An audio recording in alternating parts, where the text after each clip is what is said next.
നരേന്ദ്രമോദി വേട്ടയാടാൻ പോകുന്ന മുഖ്യമന്ത്രിമാർ ആരൊക്കെ?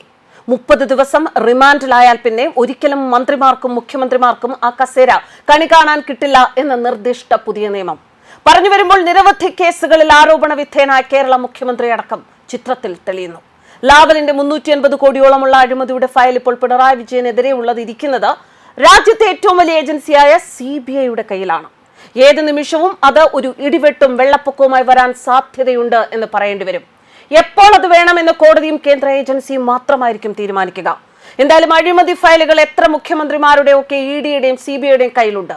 നരേന്ദ്രമോദിയുടെ ലക്ഷ്യം ഇന്ത്യയുടെ ജനാധിപത്യ കസേരകളിൽ നിന്നും കള്ളന്മാരെയും ക്രിമിനലുകളെയും ഒഴിവാക്കുക എന്നതാണെങ്കിൽ നമ്മൾ എങ്ങനെ കൈയടിക്കാതിരിക്കും? ഒരു നല്ല കോൺഗ്രസ്സുകാരനായ ശശി തരൂർ പോലും കൈയടിച്ചപ്പോൾ നമ്മൾ എന്തിന് ഈ നിയമത്തെ അനുകൂലിക്കാതിരിക്കണം? പുതിയ നിയമം മൂലം ഏറ്റവും അധികം പ്രതിസന്ധിയും ആശങ്കയും കേരള മുഖ്യമന്ത്രിക്കുണ്ടാകും. ലാവ്ലിൻ കേസ് ഇപ്പോൾ CBIയുടെ കയ്യിലും സുപ്രീം കോടതിയിലുമാണ്. പിണറായി വിജയൻ കേസിൽ പ്രതിയായിരുന്നു. ഹൈക്കോടതി വിചാരണ ഇല്ലാതെ ഒഴിവാക്കിയതിനെതിരെയാണ് സുപ്രീം കോടതിയിൽ അപ്പീലുള്ളത്.